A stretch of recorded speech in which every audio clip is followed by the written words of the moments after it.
Dan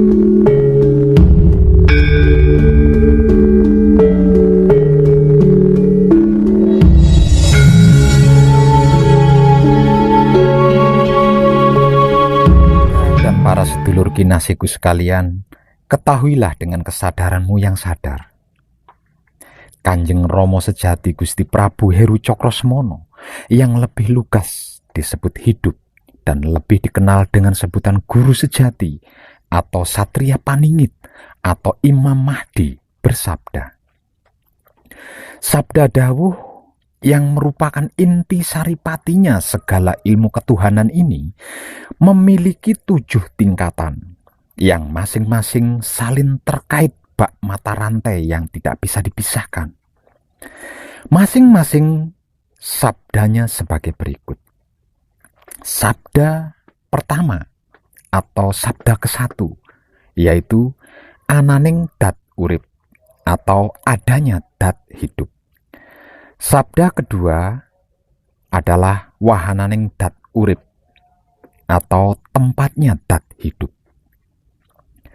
Sabda yang ketiga kahananing dat urip atau keadaannya dat hidup.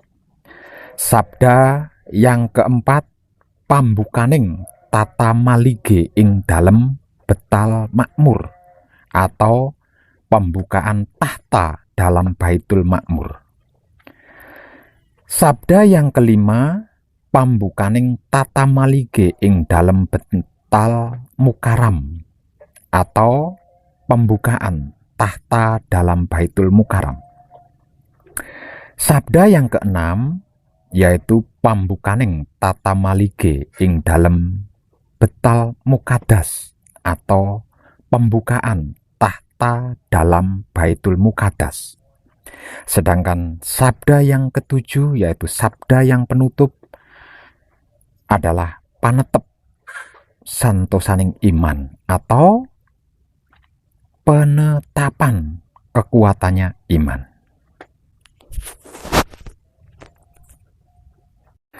Sabda yang pertama atau sabda ke-1 ananing dat urip atau adanya dat hidup.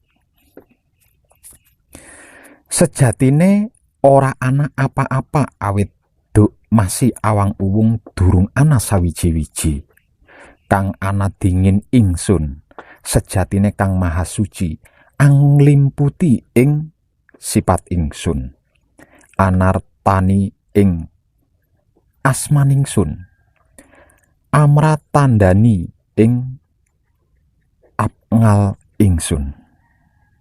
Artinya, sesungguhnya tidak ada apa-apa.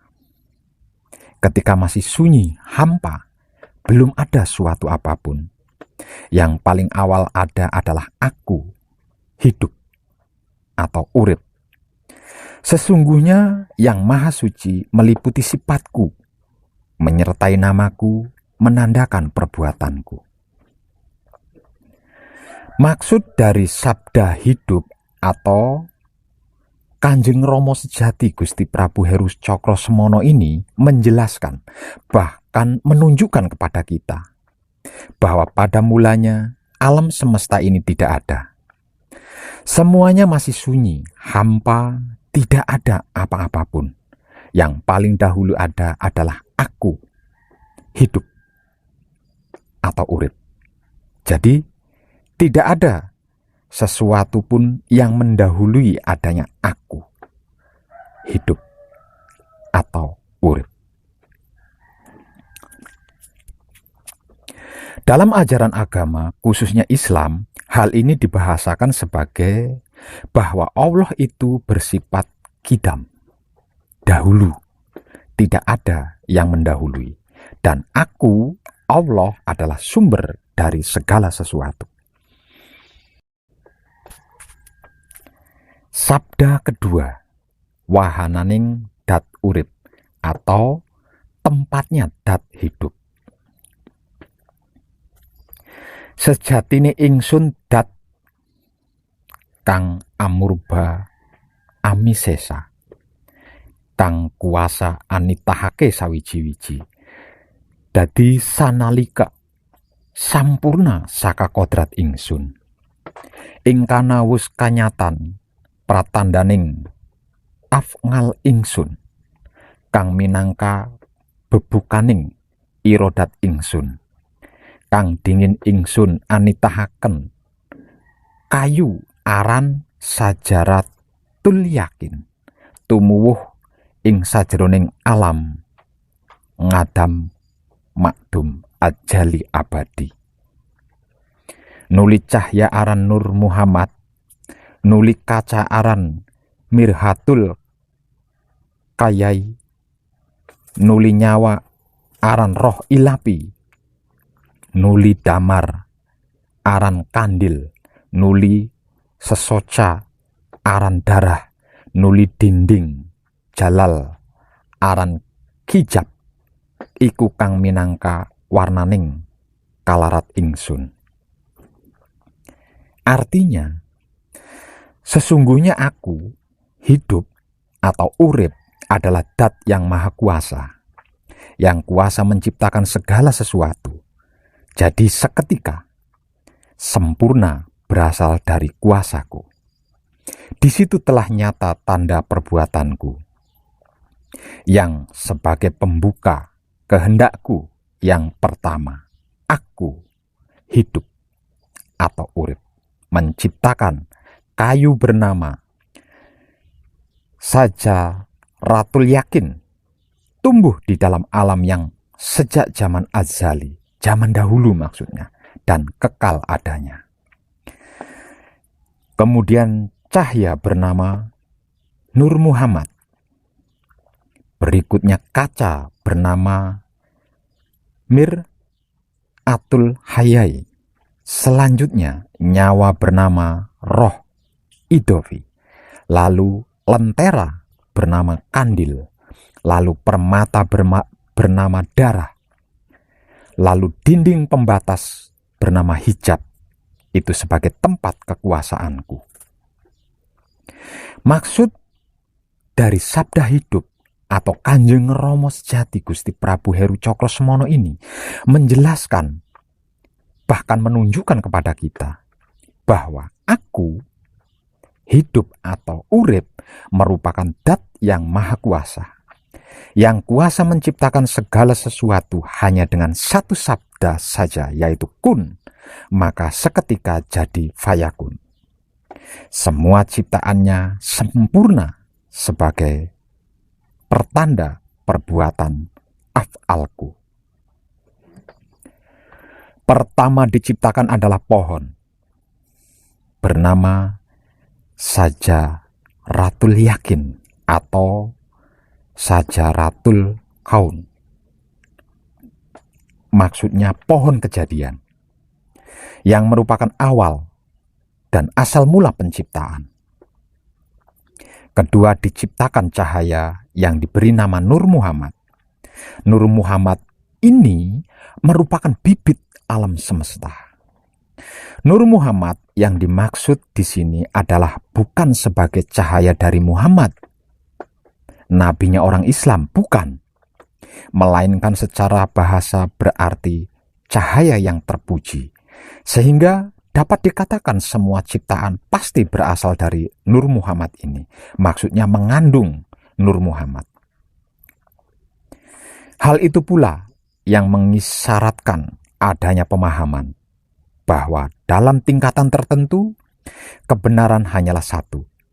Adanya ajaran-ajaran yang berbeda setelah mencapai tahap tertentu ternyata itu sama belaka, karena bersumber dari cahaya yang terpuji, cahaya kebenaran, yaitu Nur Muhammad. Ketiga, aku hidup atau urip menciptakan kaca bernama Miratul Hayai atau cermin kehidupan atau cermin malu. Setelah diciptakannya cermin ini, Nur Muhammad akhirnya dapat melihat wujudnya, yang mengakibatkan dirinya bergetar hebat dan berkeringat. Dan dari tetesan keringat inilah makhluk hidup berasal. Keempat, diciptakan nyawa yang diberi nama roh idofi. Kelima, diciptakan lentera yang diberi nama kandil. Keenam, diciptakan permata yang diberi nama darah. Dan ketujuh, diciptakan dinding pembatas antara kehidupan fisik dan non-fisik, antara yang kasar dan yang halus, yang disebut hijab. Sesungguhnya manusia itu rasaku, dan aku hidup atau urip itu rasanya manusia. Karena aku hidup atau urip menciptakan Adam berasal dari 4 perkara, yaitu angin, yaitu air, angin, api, dan bumi. Itu sebagai perwujudan sifatku. Di sana aku hidup atau urip, tempatkan 5 perkara, yaitu nur, rasa, roh, nafsu, dan budi. Itulah sebagai perwujudan wajahku yang maha suci.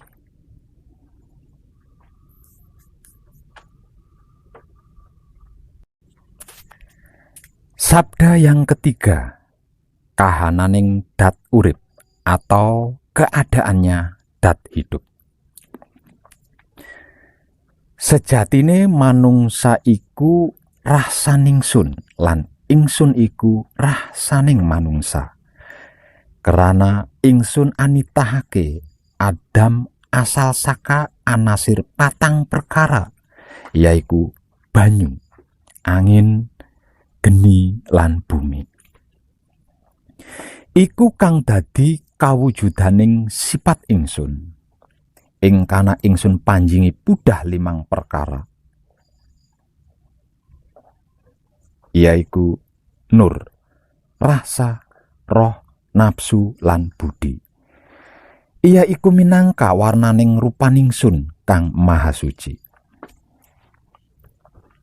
Maksud dari sabda hidup atau Kanjeng Rama Sejati Gusti Prabu Heru Cokrosemono yang ketiga ini menjelaskan, bahkan menunjukkan kepada kita bahwa manusia diciptakan sebagai rasa, bukan rasa. Sebab antara rasa dan rasa dalam keilmuan itu berbeda.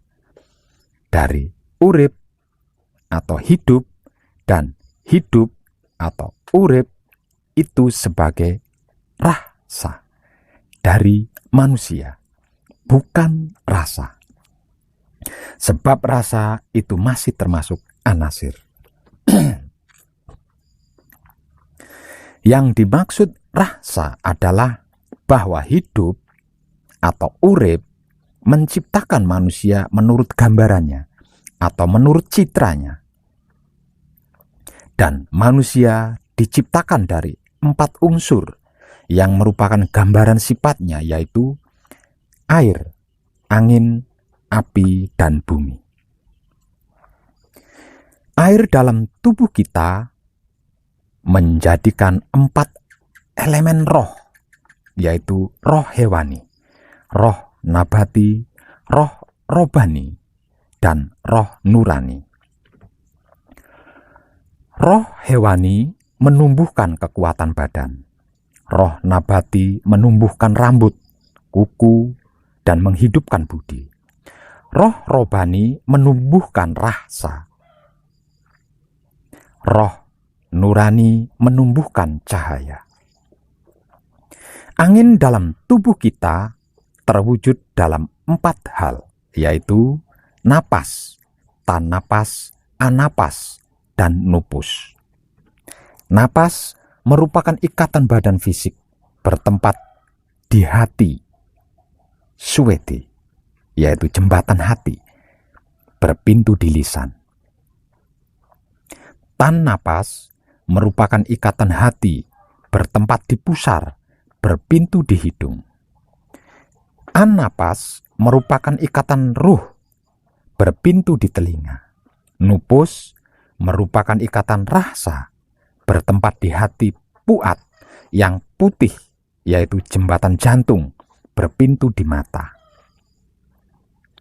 Api dalam tubuh kita menjadikan 4 nafsu, yaitu mutmainah, aluamah, amarah, dan supiyah. Mutmainah dari air berwatak kesucian dan ketenangan, bersifat membangkitkan kekuatan untuk berpantang, seperti tirakat atau tapa brata misalnya. Aluamah dari angin berwatak suka terhadap makanan, sifatnya membangkitkan kekuatan badan.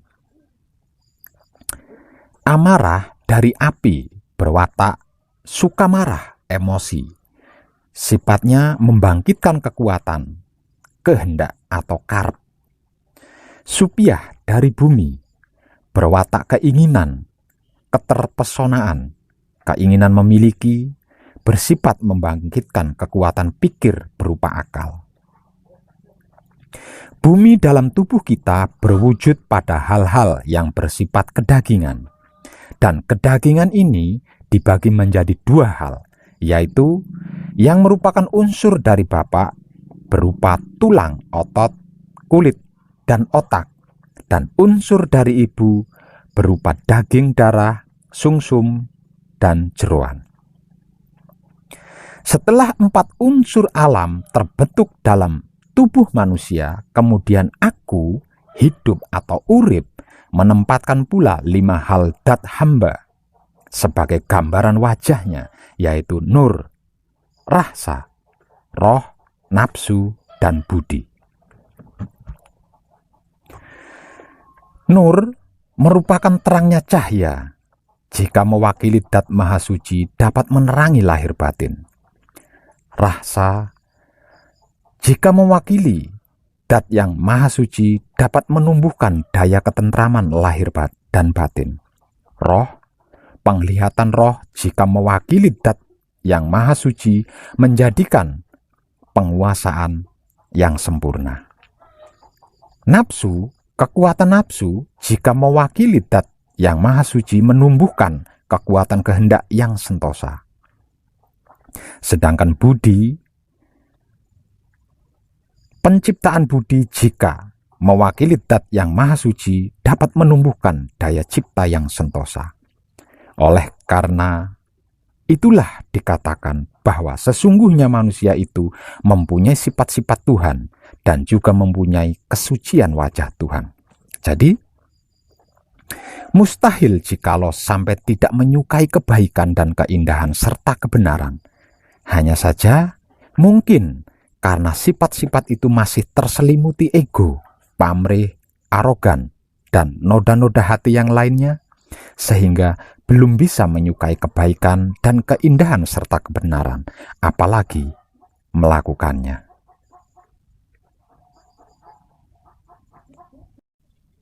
Sabda keempat, pambukaning tata malige ing dalem betal makmur, atau pembukaan tahta dalam Baitul Makmur. Sejatine ingsun anata malige ana sajroning betal makmur, iku omah anggoning para meyan ingsun, jumeneng ana sirahe Adam, kang ana sajroning sirah iku dimak, yaiku utek, kang ana antaraning utek iku manik, sajroning manik iku budi, sajroning budi iku nafsu, sajroning nafsu iku sukma, sajroning sukma iku rahsa, sajroning rahsa iku ingsun. Ora ana pangeran anging ingsun dat kang anglimputi ing kahanan jati. Artinya, sesungguhnya aku hidup atau urip bertahta dalam Baitul Makmur. Itu rumah tempat pestaku, berdiri di dalam kepala Adam. Yang pertama, dalam kepala itu dima atau otak. Yang ada di antara otak itu manik. Di dalam manik itu budi. Di dalam budi itu nafsu. Di dalam nafsu itu sukma. Di dalam sukma itu rasa. Dan di dalam rasa itu aku, yaitu hidup atau urip. Tidak ada Tuhan selain hanya aku, hidup atau urip, dat yang meliputi keberadaan yang sesungguhnya. Sabda hidup atau Kanjeng Rama Sejati Gusti Prabu Heru Cokrosemono yang keempat ini menyatakan bahwa hidup atau urip bertahta atau bersinggasana di dalam Baitul Makmur yang berada di dalam kepala manusia.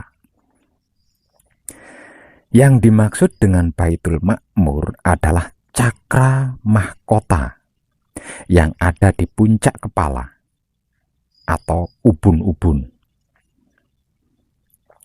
Di dalam kepala manusia terdapat otak. Di antara otak itu sendiri terdapat lapisan-lapisan sebagai berikut. Yang pertama, manik. Di dalam manik terdapat budi. Di dalam budi terdapat nafsu. Di dalam nafsu terdapat sukma. Di dalam sukma terdapat rasa. Dan di dalam rasa terdapat aku, yaitu hidup atau urip. Dan sesungguhnya tidak ada Tuhan selain hanya aku, hidup atau urip, dat yang meliputi segalanya.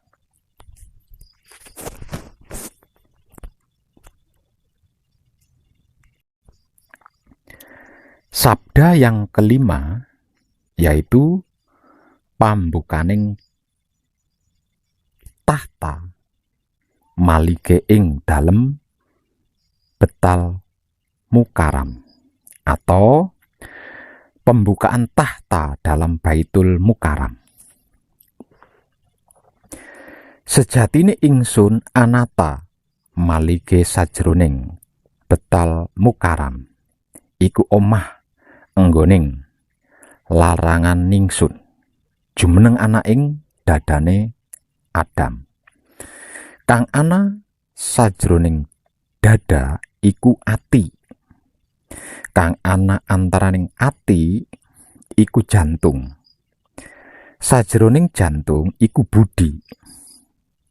Sajroning budi iku jinem utawa angen-angen. Sajroning angen-angen iku sukma. Sajroning sukma iku rasa. Sajroning rasa iku ingsun. Ora ana pangeran anging ingsun dat kang anglimputi ing kahanan jati.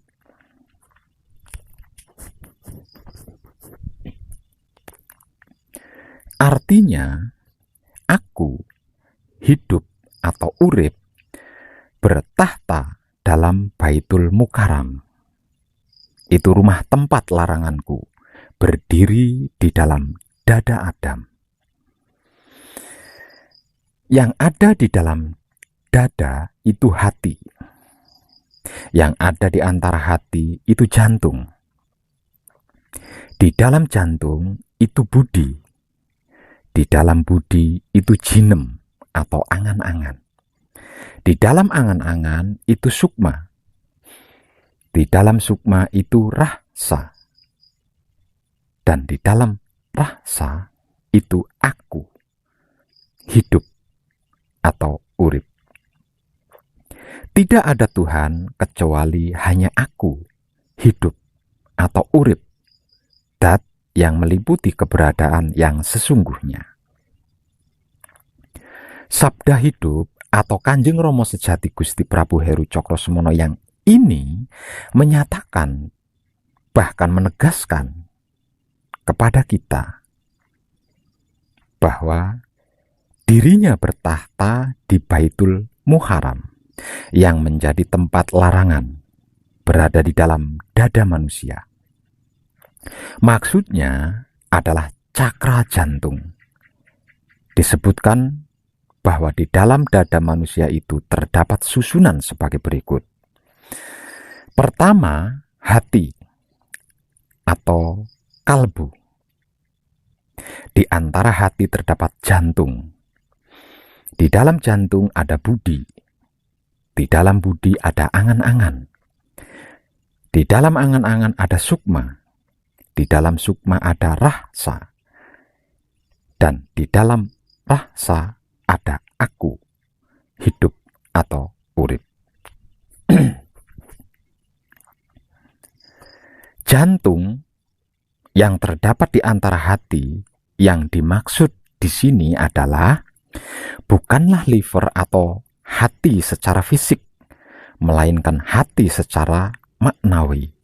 Karena pada diri manusia ada terdapat lebih dari satu hati. Yang menurut keilmuan spiritual ada yang namanya hati puat, hati suwedi, dan lain-lain. Berulang kali ditegaskan bahwa tidak ada Tuhan selain aku, hidup atau urip, dat yang meliputi keberadaan sesungguhnya atau kahanan jati. Mengapa hidup atau Kanjeng Rama Sejati Gusti Prabu Heru Cokrosemono perlu menegaskan kalimat tersebut hingga berulang-ulang kali? Karena untuk menghindari salah pengertian bagi mereka yang telah mencapai pencerahan tingkat tinggi, agar supaya tidak sampai karena merasa bahwa aku, Allah, hidup atau urip, bertahta di kepala dan di dalam diri manusia, lalu mengaku dirinya sebagai Tuhan. Jikalau itu yang terjadi, maka sungguh manusia tersebut telah tersesat jauh. Sabda yang keenam adalah pambukaning tahta malige ing dalem betal mukadas atau pembukaan tahta dalam Baitul Muqaddas. Dan mohon dimaafkan, berhubung wejangan yang keenam ini merupakan wejangan intisari penentu wejangan saripatinya yang harus disampaikan secara langsung, tidak bisa melalui media perantara apapun, maka di bagian ini saya blokir. Sabda yang ketujuh yaitu panetep santosaning iman atau penetapan kekuatannya iman. Ingsun anak seni satuhune ora ana pangeran angin ingsun. Lan anak seni ingsun satuhune Muhammad iku utusan ingsun. Artinya aku, hidup atau urip, menyaksikan bahwa sesungguhnya tidak ada Tuhan kecuali hanya aku, hidup atau urip. Dan aku, hidup atau urip, menyaksikan sesungguhnya Muhammad itu adalah utusanku. Di sabda hidup atau Kanjeng Rama Sejati Gusti Prabu Heru Cokrosemono yang ketujuh ini, yang merupakan sabda terakhir ini, benar-benar ditegaskan senyata-nyatanya dan setegas-tegasnya bahwa aku, hidup atau urip menyatakan kesaksiannya yang ditujukan kepada makhluk ciptaannya, bahwa tidak ada Tuhan yang lain kecuali hanya Dia semata, dan Muhammad adalah rasul atau utusannya. Ingsun anak seni ing dat ingsun dewe, satuhune ora ana pangeran angin ingsun, lan anak seni ingsun satuhune Muhammad iku utusan ingsun. Ia sejatine kang aran Allah iku badan ingsun, rasul iku rahsan ingsun, Muhammad iku cahyan ingsun. Ia ingsun kang urip tan kena ing pati, ia ingsun kang eling tan kena ing lali, ia ingsun kang langgeng ora kenang wah gingsir ing kahanan jati, ia ingsun kang waskita ora kesamaran ing sawiji-wiji, ia ingsun kang amurba amisesa, kang kuasa wicaksana ora kekurangan ing pakerti, biar sempurna padang terawangan, ora karasa apa-apa, ora ana katon apa-apa, amung ingsun kang anglimputi ing alam kabeh kelawan kodrat ingsun. Artinya, aku menyaksikan pada datku sendiri, sesungguhnya tidak ada Tuhan kecuali aku, dan menyaksikan aku sesungguhnya Muhammad itu utusanku. Sesungguhnya yang bernama Allah itu badanku, Rasul itu rahsaku, Muhammad itu cahayaku. Akulah yang hidup, tidak bisa mati. Akulah yang ingat, tidak bisa lupa. Akulah yang kekal, tidak bisa berubah dalam keberadaan yang sesungguhnya. Akulah waskita, tidak tersamar pada sesuatu apapun. Akulah yang berkuasa, berkehendak, yang kuasa bijaksana, tidak kurang dalam tindakan, terang sempurna, jelas terlihat, tidak terasa apapun, tidak kelihatan apapun, kecuali hanya aku yang meliputi alam semua dengan kuasa kodratku.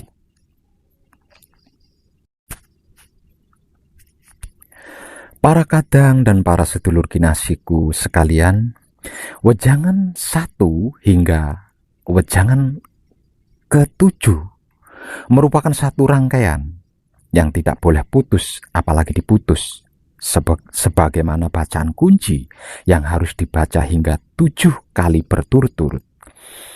Sebab karena jikalau sampai terputus, maka pemahamannya pun akan terputus pula.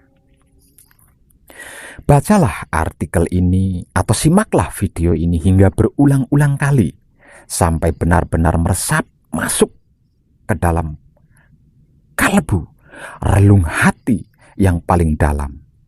Setelah benar-benar meresap, lalu berjuanglah sekuat upayamu untuk bisa menemui saya secara langsung, guna untuk mendapatkan wejangan ke-6-nya yang merupakan babak penentunya, yaitu pambukaning tahta malige ing dalem betal mukadas, atau pembukaan tahta dalam Baitul Muqaddas, agar supaya bisa menempati sabda hidup yang ketujuhnya, yaitu panetep santosaning iman, atau penetapan kekuatannya iman.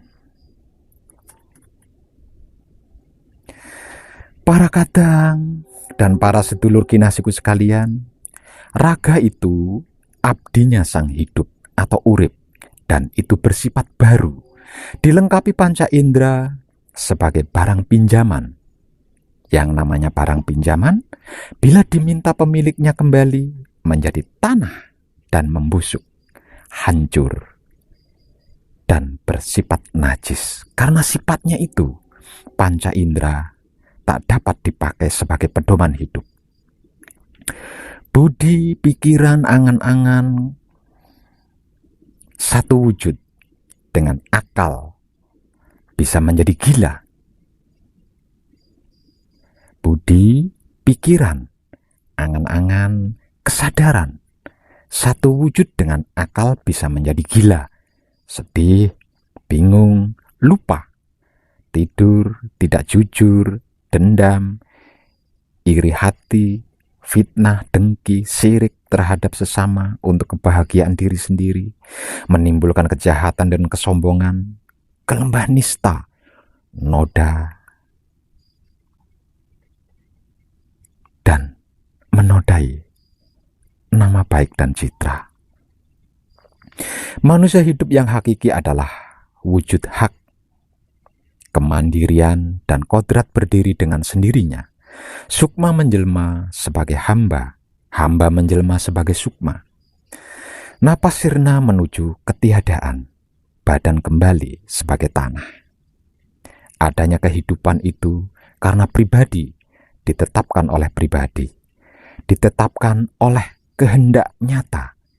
Hidup tanpa sukma tiada merasakan sakit atau lelah.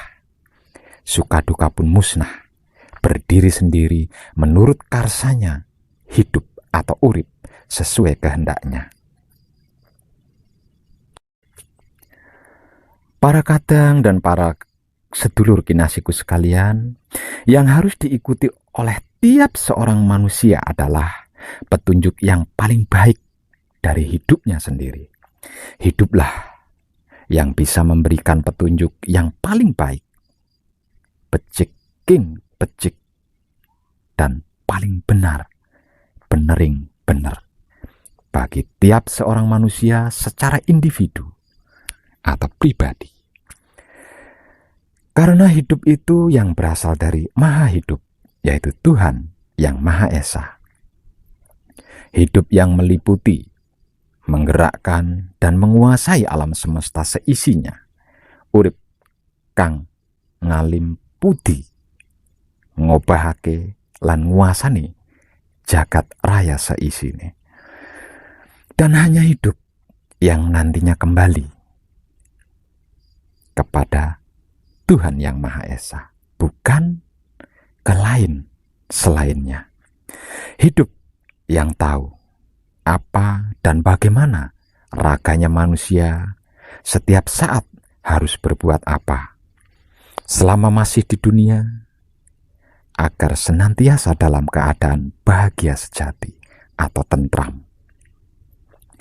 Bahagia sejati itu adalah dalam rasa yang kita alami secara sadar, bukan yang dalam hayalan atau bayangan yang berubah-ubah. Kalau kita menjalani kehidupan dan penghidupan di dunia ini mengikuti jalannya hidup, maka kita akan menjalani kehidupan dan penghidupan kita dengan diliputi selalu rasa bahagia yang sejati atau tentram. Selain itu, perjalanan hidup kita tidak akan menyimpang dari lingkaran hidup itu sendiri.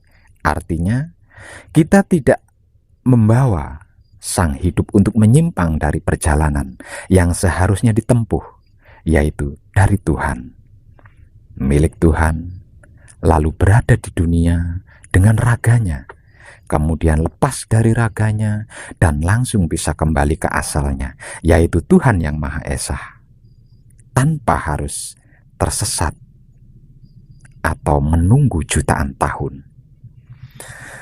Tidak sedikit manusia yang hidup sekarang ini di zaman yang dikatakan maju, modern, canggih, cerdas, sekalipun terpenuhi segala kebutuhan materialnya, bahkan kebutuhan emosionalnya, tetapi kehilangan rasa bahagianya yang sejati. Paling-paling hanya akan merasakan senang sebentar, lalu hilang, dan berusaha mencari senang lagi, dan terusnya begitu, dan seterusnya begitu, begitu terus.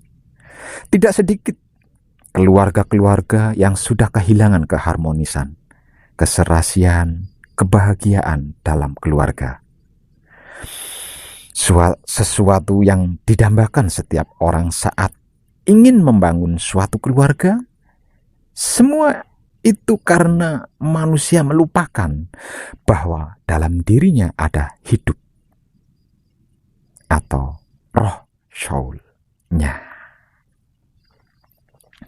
Tanpa hidup, segala yang ada tidak berarti dan tidak punya nilai lagi. Sekalipun manusia merasa masih ingin dan bahkan berusaha melakukan hubungan dengan Tuhannya, tetapi dalam segala tindakannya terlepas dari hubungan itu. Semua tindakannya didasarkan hanya atas dasar akal pikirannya sendiri, atas dasar apa yang dianggapnya baik dan benar. Tidak mau tahu apa yang sebenarnya baik dan benar bagi dirinya menurut Tuhannya. Dengan menjalani laku murni menuju suci, kinantenan sarwa mijil, semua akan selalu diberi petunjuk, diberitahu apa yang baik dan benar untuk dilakukan dirinya setiap saat.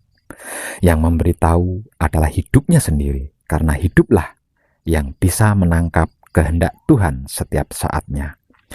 Bagi yang merasa tidak cocok dengan tulisan dan video saya ini, janganlah diingat lagi dan anggap saja tidak pernah membaca tulisan saya atau melihat video saya ini.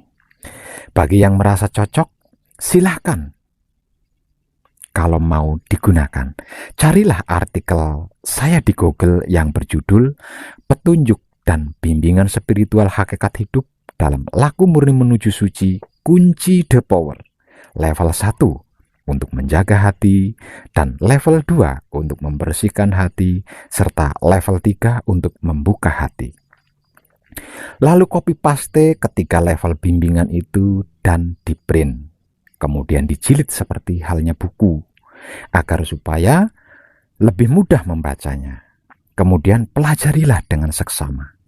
Kalau sudah mengerti dan memahami, segera praktekkan selagi masih ada kesempatan waktu untuk bertobat dan beriman. Sebab karena hanya laku murni menuju suci saja, yaitu mengibadahkan wahyu pancagaib dengan menggunakan wahyu pancalaku yang bisa lakukan kesempurnaan sangkan paraning dumadi atau inna lillahi wa inna ilahi rojiun ini. Dan laku murni menuju suci memiliki 3 tahap atau level yang masing-masing level 1 untuk menjaga hati, level 2 untuk membersihkan hati, dan level 3 untuk membuka hati. Dan ketiganya harus dilalui terlebih dahulu sebelum masuk ke 7 wejangan ini. Salam setuhan penuh cinta kasih sayang dari dalam lubuk hati saya, Wong Edan Bagu yang paling dalam. Selamat, selamat, selamat, rahayu, rahayu, rahayu. Damai, damai, damai, tentram. Saya Wong Edan Bagu ngaturaken sugeng rahayu lir ing sambikala amanggih yuwana pinayungan mring ingkang Maha Suci Basuki Yuwono Teguh Rahayu. Selamat. Berkah selalu untuk semuanya tanpa terkecuali, terutama para sedulur, khususnya para kadang konto dan kanti anom saya yang senantiasa direstui yang dat Maha Suci hidup. Om Santi, Santi, Santi, Om. Wassalamualaikum warahmatullahi wabarakatuh. Terima kasih, terima kasih, terima kasih, terima kasih. Dan I love you full dari saya untuk panjenengan semuanya tanpa terkecuali.